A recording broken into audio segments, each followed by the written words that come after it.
Hey everyone, thanks for tuning in. If you're new here, consider subscribing. It really helps keep these stories coming. And while you're here, let me know in the comments where you're listening from. Now, sit back, relax, and let's get into the story. My name's Mateo Jimenez. I was born on the American side, in Laredo, Texas, but half my life's still across that bridge in Nuevo Laredo. Every morning, I wheel my tamale cart to the pedestrian path near the gateway to the Americas International Bridge, the one that connects downtown Laredo to Juarez, Lincoln. It's one of the oldest crossings here, always buzzing with foot traffic, street vendors, and the sounds of cars humming over the Rio Grande below.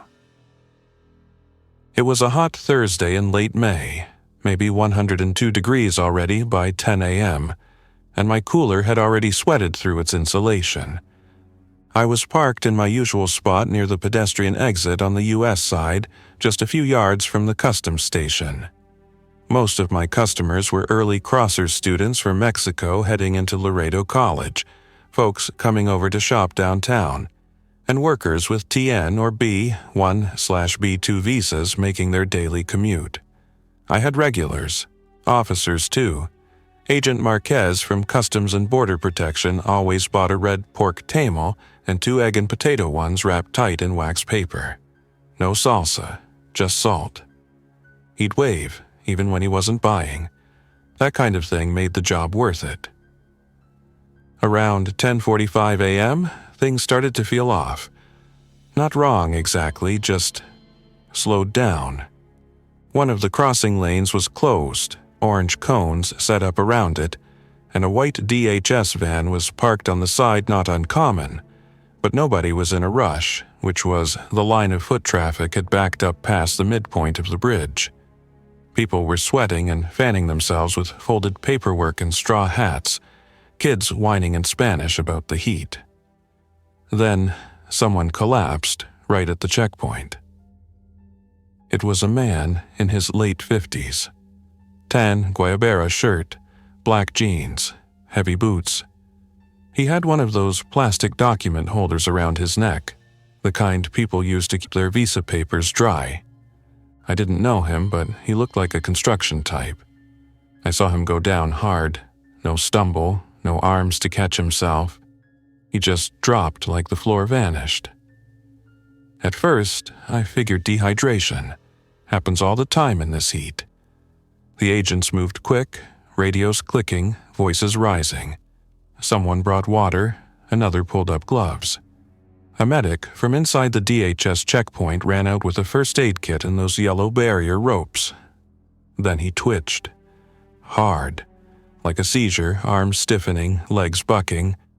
The closest officer, a younger guy I didn't recognize, tried to restrain him and got bit on the arm. It was fast, just this flash of movement, and the officer screamed. Full voice, shocked and terrified. That made people around the checkpoint start backing up. More agents started running out. A woman near the front of the pedestrian line dropped her shopping bag and bolted back the way she came. The man didn't get up, but he moved crawling now. Not like a sick man, more like a dog hunting. I was already gripping the edge of my cart, watching through the glare bouncing off the metal rails. I heard more screams. Something cracked, maybe a jaw or elbow, I couldn't tell, and then a second officer went down. Blood hit the concrete. That's when I saw the fence go up. The heavy, retractable barrier on the Mexican side came down first, a steel mesh gate with a wide yellow stripe and the words, "No entry" across it. Then the Texas side started sealing. CBP agents rushed to pull steel dividers across the vehicle lanes, locking the gates that separate pedestrian access from car traffic.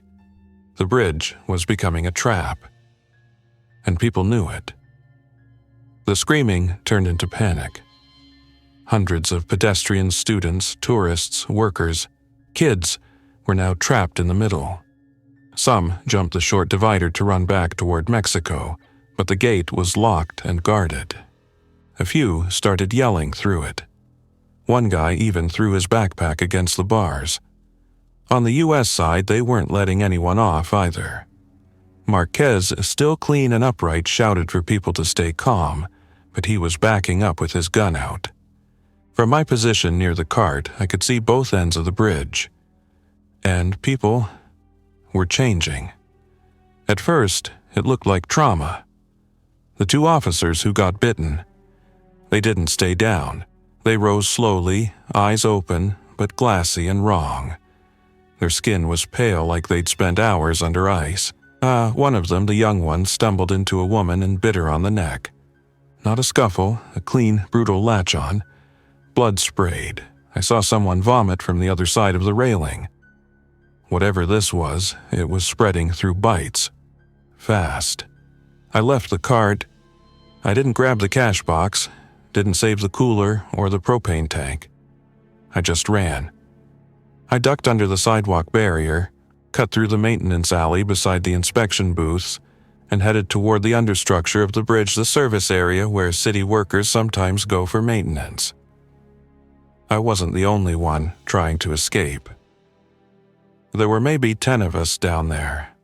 A college student with a backpack, a woman in a cleaner's uniform, a man in boots yelling about his brother stuck on the Mexican side.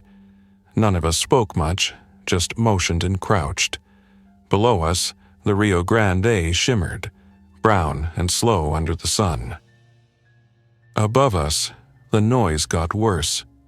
Screams turned into this horrible chorus of confusion and agony. People were trapped on both sides of the bridge now. I saw someone fall over the pedestrian railing and hit the water below a full 30-foot drop. They didn't move after. The woman next to me, Rosa, whispered something about how her daughter was up top. I couldn't answer. I had no answers for anyone. Someone near the front of our little group, a middle-aged guy in a blue shirt, had a pair of bolt cutters. He said there was a metal service hatch that led down to the lower maintenance catwalks beneath the bridge. Said we could crawl under the structure, closer to the river, and maybe find a way off the bank. The gate was rusted shut. He cut it anyway. It squealed open and we crawled one by one. It was hell down there, hot, cramped and wet. Concrete, sweating from heat. Metal grates covered in pigeon droppings and bird bones. I scraped my knee crawling, but didn't care.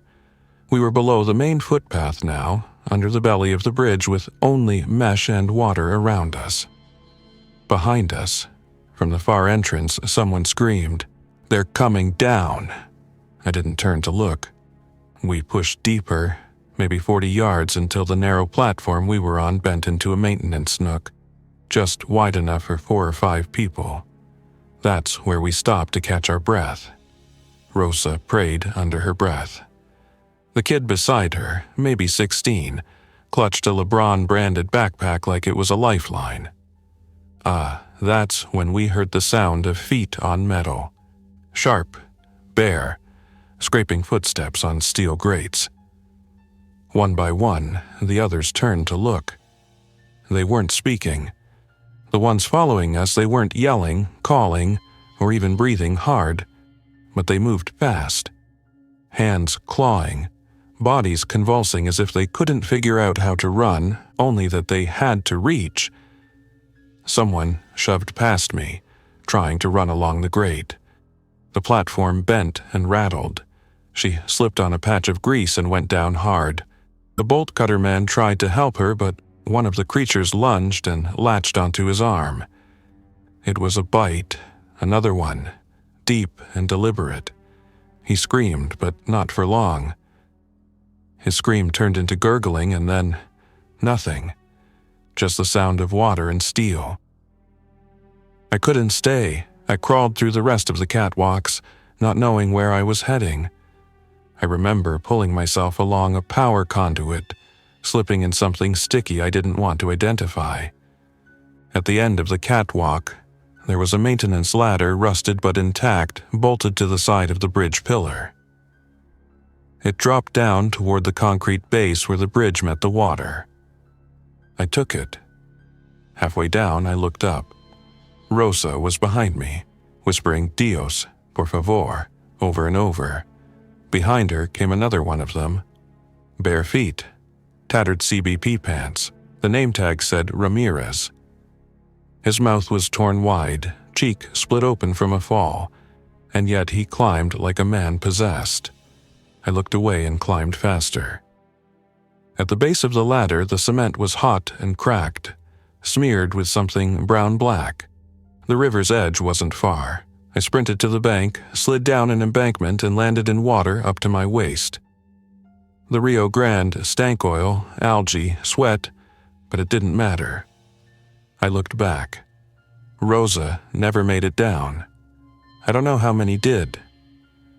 The bridge was still sealed on both ends. You could hear people pounding from inside. I swam toward a shallow bend under some willows and pulled myself onto the Mexican side. I collapsed on the rocks, shirt soaked, heart pounding like a war drum in my chest. For a moment, all I could do was lay there and stare up at the sky. Blue, cloudless, and uncaring. A helicopter buzzed somewhere far off, too far to help anyone on that bridge. I could still hear screaming faintly above the waterline, but it was distorted now, echoing off the concrete like it was coming from inside a steel drum. The pounding on the pedestrian gates slowed, then stopped. That was somehow worse. I didn't know if the people had been let out, or if they just weren't people anymore. I forced myself up on shaky legs, my jeans heavy with river muck and sweat. My phone was dead, soaked in the fall, and there was no sign of Rosa or the others. Just a dirty riverbank, dry reeds, and a smell in the air that reminded me of burnt plastic and iron. I was standing behind an old concrete retaining wall that marked the edge of a city utility road. This wasn't a public trail. This was where the city dumped broken fencing and rebar, and where feral dogs sometimes wandered. I needed help, but I couldn't go to the police, not in Nuevo Laredo. The federal police here didn't trust anything coming from the U.S. side, especially with border violence always teetering on a knife's edge. Even if I made it to a local clinic, what could I say? That sick people were biting officers and getting back up after being shot? I didn't know if they'd believe me or think I was just another junkie hallucinating under the bridge.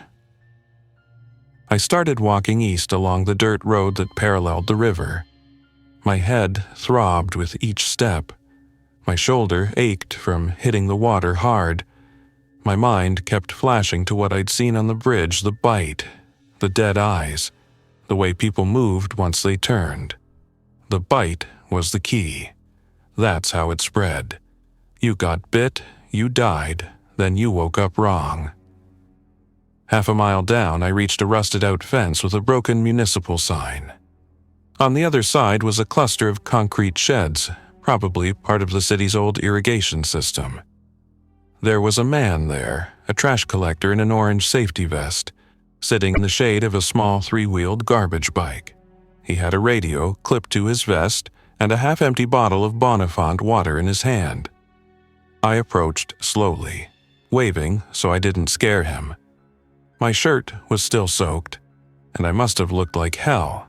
He stood when he saw me, cautious but not panicked. I asked if he had a phone I could use. He shook his head, said in Spanish that the network was down. He pointed to the sky and muttered about interferencia and bloqueo de señal. Satellite jamming. Cell towers overloaded? I didn't know, but the panic hadn't hit this far downriver yet. He gave me water, and I tried to explain what had happened on the bridge. He furrowed his brow but didn't say much. Just nodded slowly, then looked toward the north with concern. He said his brother worked customs inspection, and there'd been no call from him all morning. That's when we both heard it, the pop of distant gunfire. Not rapid like a shootout, not cartel-style bursts. These were controlled shots, pistol fire, single reports, spaced out by seconds. It was coming from the direction of the bridge, maybe even from the American side. The man's face drained. He unclipped his radio and tried to call it in, but there was only static. He said something about the military being called in, then told me I should get off the road. I asked if there was a safe way into the city without passing the main roads. He pointed south, toward an abandoned rail spur that ran parallel to the riverbank. Said it'd take me closer to the Colonia Las Torres, where there were fewer federal patrols and more places to hide if things got worse. I thanked him and started walking again, adrenaline barely keeping me upright. The rail path was overgrown in places, but the gravel was still firm. I passed broken rail cars covered in graffiti and rust, shattered glass, and old tires half submerged in weeds. It was the kind of place where kids dared each other to hang out at night, where nothing good happened after dark. But right now, it felt safer than anywhere with streetlights. 2 blocks ahead, I saw smoke. At first, I thought it was from a tire fire common in these parts, but the smell was different. Acrid. Like burning upholstery and plastic. As I got closer, I saw it wasn't one fire. It was 3. Cars were burning at the edge of a small lot behind a chain-link fence. One of them, a red Nissan Sentra, was still idling. Driver's door wide open, flames licking up from the floorboard. There were bodies on the ground. 4 or 5. One of them moved. I froze. The figure sat up slowly, arms limp at its side. Its neck was bent, wrong, dislocated, maybe broken, and it rotated its torso unnaturally, sniffing the air like a dog. I crouched behind a half-collapsed cinder block wall and held my breath. The thing stood up, stumbled, then sniffed again. Its shirt was soaked in blood, but its eyes were clear, focused, like it could hear me through the wall. Then it let out this horrible rasping sound, not quite a growl, not quite a scream, more like someone trying to breathe through a shredded windpipe.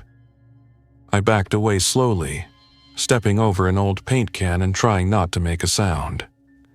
When I turned to go, I saw another figure, a girl, maybe 13, limping down the gravel path. Her school uniform was torn. Her jaw hung loose, crooked, swinging slightly with each step. She didn't blink. Her skin was pale, her eyes milky. She saw me, started moving faster. I ran. Not far, just to the edge of the yard, where a rusted chain-link gate led into a neighborhood of concrete homes and corner stores. Dogs barked. Somewhere a child cried. But there were no sirens, no warning systems, no military convoys or police blocks. Just the stifling heat and the first signs of something wrong threading into the quiet parts of the city. The first house I reached had its door open and a TV blaring inside. A news anchor was speaking rapid Spanish over footage of a closed checkpoint, his voice high with urgency. Behind him was aerial footage, maybe from a drone, showing the U.S. side of the bridge. You could see the sealed gates, the vehicles stuck in line, and a crowd of people gathered at the pedestrian barricades.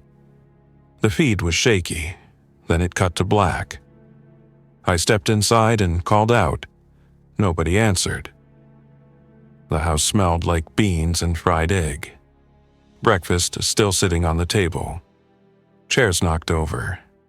A trail of smeared blood near the sink. I didn't stay long. Just grabbed a working cell phone off the counter and tried to make a call. No signal, no data, just the emergency alert screen, white letters on red. Restriction temporal, red and mantenimiento. I moved on. By mid-afternoon, the heat was unbearable. Every step felt heavier. I found a roadside stand near the edge of a Colonia Benito Juarez and ducked behind it. The umbrella shade felt like heaven. A transistor radio sat on the stand's shelf. Still playing, someone was giving instructions, calm and clear, from a government broadcast. El gobierno federal solicita a todos los ciudadanos permanecer en sus hogares. Las autoridades están controlando un incidente de salud en la zona fronteriza. Por favor, no salgan. It didn't say what kind of health incident, no details. No warning about bites. Nothing about the dead getting back up. Just the usual nonsense they spoon-feed during floods or cartel crackdowns.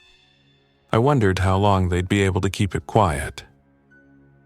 A black Suburban rolled by slowly on the main road, federal police logos stenciled on the doors. The officers inside didn't stop. They didn't even look my way. Their faces were tense, alert, hands near their weapons. They weren't patrolling, they were searching for what, I didn't know, but I wasn't about to wave them down. I kept my head low and waited until the road cleared again. I needed to get word to someone, to anyone who'd believe what I saw, not just because of what was happening, but because I knew it was going to spread. It was already spreading. If it had hit the checkpoint, it would hit the buses next, the cross-border ones, then the public hospitals, then the shelters. There was no way to contain it on a bridge. I thought of Rosa again, of the cleaner in the blue uniform, of the man with the bolt cutters. I didn't know their last names, didn't know if any of them were still alive. But I remembered their faces, and something about the way they moved, desperate but still willing to help others, even when we were all running out of time, stayed with me like a splinter I couldn't pull out. That kind of fear rewires you. You don't think in minutes anymore, you think in meters, in sound, in cover. I stayed off the main roads.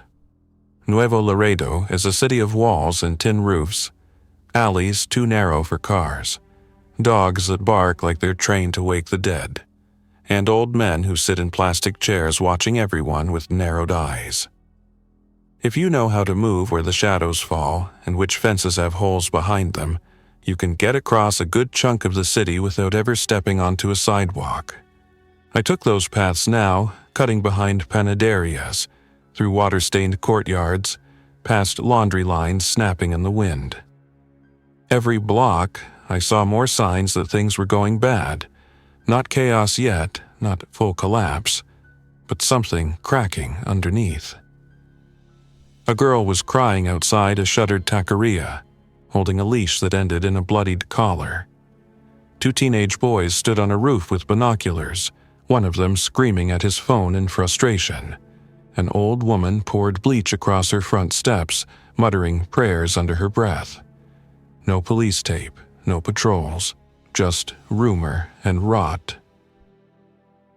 By the time I reached Colonia Hidalgo, the sky was starting to turn a sickly yellow-gray. Dust and smoke were blowing eastward. I ducked into a church, one of the older ones, all white stucco and thick wooden doors, hoping to find shelter or at least a working phone. Inside, a handful of people sat in silence, not praying, just waiting. The air was stale. Candles had burned down to wax puddles. A transistor radio sat near the altar, tuned low. The broadcast voice repeated in a loop, "Eviten las zonas de cruce. Permanezcan en sus hogares. Autoridades federales están trabajando en la contención del brote." The word brote, outbreak, was finally being said aloud. I sank onto a pew and rubbed my hands through my hair, gritty with dust and dried sweat. I needed a plan. Something beyond just running. But I wasn't a soldier, I wasn't a cop. I was a tamale vendor with a rusted-out propane cart and a handful of burned memories. The man beside me, late 40s, maybe older, passed me a bottle of water without a word. I nodded thanks and drank, watching him out of the corner of my eye. His knuckles were scraped, shirt ripped at the shoulder. He didn't look like he came here to pray either. He asked in a low voice if I'd seen the bridge. I nodded. He asked if they were alive up there. I didn't answer. He took that as a no. After a few minutes, he motioned for me to follow. Said his cousin ran a pirate radio setup near the old industrial district on the edge of town, a real rig, with backup batteries and signal boosters. Said they'd been trying to cut through the government jamming and push out their own broadcasts. "We're trying to tell the truth," he said, "not the government script." I didn't trust him, but I trusted him more than I trusted whatever was sitting in the silence outside, so I followed. We moved fast, skirting alleyways and cutting through auto yards and junk lots. Once, we had to duck behind a rusted Suburban when a military Humvee rumbled past. Headlights off, gunners scanning the rooftops with NVGs. The soldiers didn't look like peacekeepers. They looked like they were expecting a war. The pirate radio was set up in the back of a half-burned machine shop, surrounded by gutted compressors and warped steel beams. Inside, a teenager in a Red Cross shirt manned the controls, speaking rapid-fire into a wired mic. A laptop screen glowed beside him, waveform bouncing. They were broadcasting over 103.5 FM short range, but strong enough to reach across much of the city. The man who brought me his name was Hector, explained what I'd seen on the bridge. The other two in the room went quiet. When I told them about the way the bitten came back, about the officer whose arm was torn open, who stood back up minutes later, they didn't argue. They believed me, because they'd seen it too. They'd heard about a school in the south of the city, Escuela Técnica, 47, where the nurse had locked herself in a storage closet after a sick student bit her. They'd intercepted a call from a panicked security guard at the hospital general who said patients were attacking each other, tearing flesh. They'd even picked up military traffic on an open frequency, something about bio-risk level escalation and containment at points of incursion. None of it was on the public broadcasts. All of it was being buried. We argued for almost an hour about what to do next. Some wanted to stay and keep broadcasting, to reach as many people as possible before the power grid failed completely. Others thought we should move south, toward the ranch lands where cell towers were sparse and infected would be easier to spot. In the end, it didn't matter. The decision came for us. The first infected reached the station just after sunset. The outer door was chained, but they didn't care. They tore at it like animals. You could hear the metal screaming, the groan of rusted hinges. We killed the lights, silenced the broadcast, and scrambled toward the rear exit, a hatch behind a broken lathe that led to a back alley. I went last, holding the door shut with a scrap of pipe while the others climbed out. One of the infected pressed its face against the cracked glass, its skin gray, jaw slack, eyes rolled white like boiled eggs. The stench coming through the door was wet and moldy, like old meat left in the sun. I slipped out just as the door broke open behind me. We ran again. This time, we didn't stop until we reached the freight yard near the abandoned Pemex refinery. It was open ground, dangerous but clear, no alleys, no corners. The moon was rising, fat and red through the dust. Smoke from the city gave everything a faint orange haze. We holed up in an old cargo container. Someone found a bolt and braced the door. Inside it was hot, dark, and cramped. I could hear Hector breathing hard, muttering that his cousin hadn't made it out. I didn't ask how many were lost. There wasn't room for grief. Only survival. We spent that night in silence. The infected didn't moan or howl. They just searched. You'd hear them walk by, then stop, then sniff the air. Like they were listening for thought, not noise. One of them tried to scratch its way through the side of the container, metallic squeals for almost 10 minutes before something drew it away. When it finally left, the silence felt like a weight settling on our chests. None of us moved. I could feel Hector's elbow jammed against my ribs, could hear the nervous tapping of someone's thumbnail against steel. Nobody dared speak until daylight started cutting through the thin seam of the container door. We unbolted it slowly, one turn at a time. Outside, the freight yard was scorched by sunrise. A light breeze kicked dust across the ground. Nothing moved, no people, no vehicles, no birds, not even dogs. It was the kind of silence that usually follows a flood or a bombing. But this wasn't destruction by force, it was the absence of life, as if the city had held its breath overnight and forgotten how to exhale. We needed to move.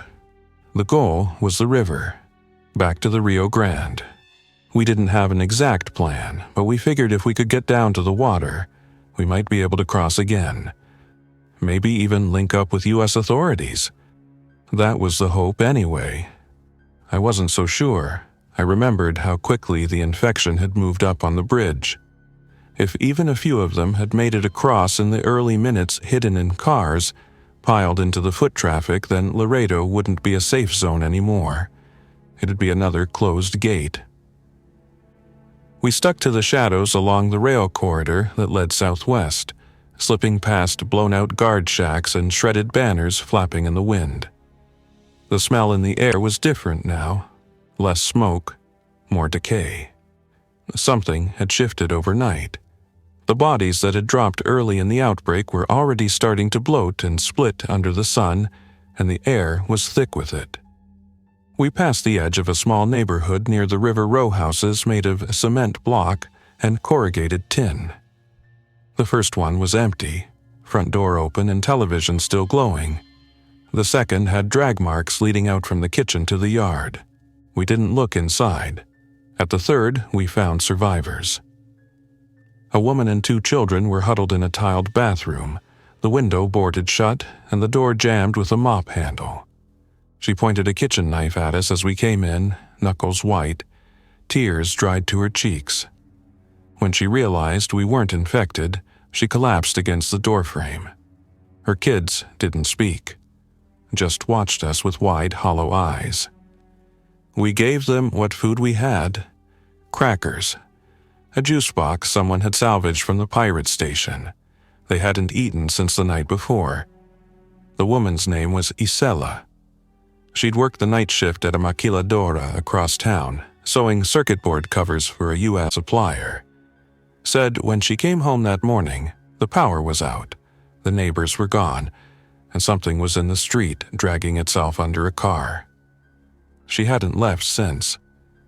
I wanted to bring them with us, but she refused, said she wouldn't risk her kids crossing open ground, not unless someone made her. I didn't argue. I gave her the bolt we'd used to lock the shipping container and told her to stay quiet, stay low, and never answer a knock at the door. We left her house just before noon. By then, the city was starting to crack open for Rio. We saw our first armed group near a flooded storm canal, 3 men with civilian vests and old hunting rifles. One had a machete. They weren't soldiers, and they didn't want trouble. They were looking for family. One of them held a handwritten photo collage stapled to a plank of wood, showing a teenage girl in a quinceañera dress. He asked us if we'd seen her. We hadn't. He nodded, thanked us, and kept moving. Near a drainage tunnel, we found another group less organized, more desperate. A pickup truck had been backed into an alley, tailgate open, coolers scattered in the dust. They were loading supplies, speaking in frantic bursts. A teenage boy was inside, his foot bandaged in bloody cloth. When he saw us, he reached for something under the tarp, a weapon or maybe just a rock, but we kept our distance. Trust was gone. Everyone was either hiding or hunting. And those who weren't already turning were 1 bad hour away from it. By 3 p.m., we finally reached the bluff overlooking the river. From this angle, you could see the full bend of the Rio Grande cutting west along the border, a dirty, brown artery winding past the broken edge of Nuevo Laredo toward Laredo, Texas. But what caught our attention wasn't the river, it was what stood in it. A barge, empty, slowly drifting downstream with its mooring lines torn. No lights, no flag, just a low-decked shell, probably used to ferry gravel or trash upriver during maintenance cycles. One corner of the barge was stained dark with what looked like oil or blood. We followed the ridge east, closer to the footbridge, the Puente Internacional Numero 2, the one with the sealed gates and the broken silence. From a distance, it looked almost normal. No movement, no vehicles. But as we got closer, we saw them. Figures, at least 30, pressed against the pedestrian gate. Not moving, not speaking, just waiting. Some had hands through the bars. Some leaned their heads against the steel mesh. And some were crouched like animals, faces tilted upward toward the sky. They weren't trying to get out. They weren't pounding anymore. It was like they didn't remember why they had come. Just that they were there, and we couldn't get past them. There was only one way left, under. Hector remembered a culvert from when he was a kid, a storm overflow that led down into the riverbed. It would be tight, maybe half submerged, but it ran under the bridge and spilled out into the mudflats on the Laredo side. It was a gamble. If it had collapsed, we'd be trapped. If it hadn't, we might just make it across. We climbed down a service ladder and followed the narrow trail into the dark. The air got colder, wetter. The smell of mold and rust choked the passage. Our shoes slipped on algae-coated concrete. Rats scurried along the high ledges. Halfway through, the tunnel curved, and we found a body, a man in business slacks and a tie, arms twisted behind his back like he died mid-crawl. His eyes were gone, eaten or removed, his jaw unhinged. He hadn't turned. He'd just died down here. We pushed on. The tunnel ended in a shallow pool of runoff that stank of fuel and decay. Above us, we could see the sloping embankment of the American side, chain-link fences marking the edge of a storm access lot.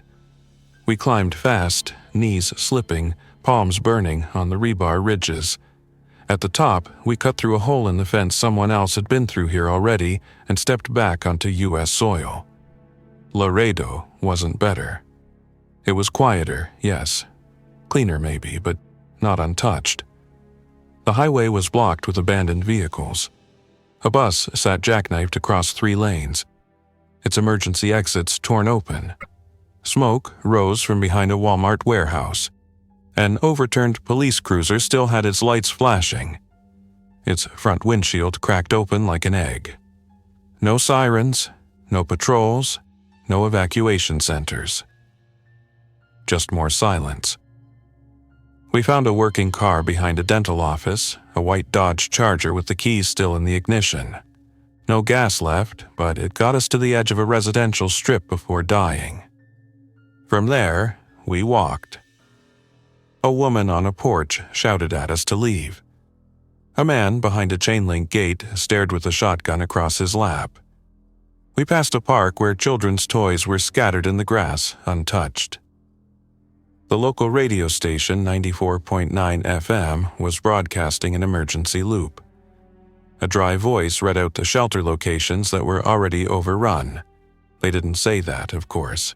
Just, shelter currently at capacity. Please seek alternate location. There were no alternate locations. Only the river behind us. And the dead ahead. That's when I realized the truth.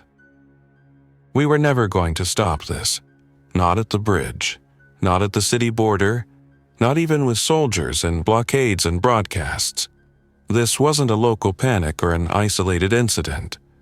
This was spreading through families, through fear, through everything we thought we had control over.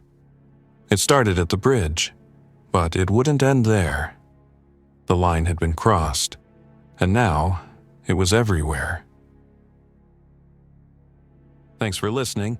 If you enjoyed this story, don't forget to like and subscribe. Your support keeps these creepypastas coming. Until next time, stay alert, stay safe, and never ignore the feeling that something is watching.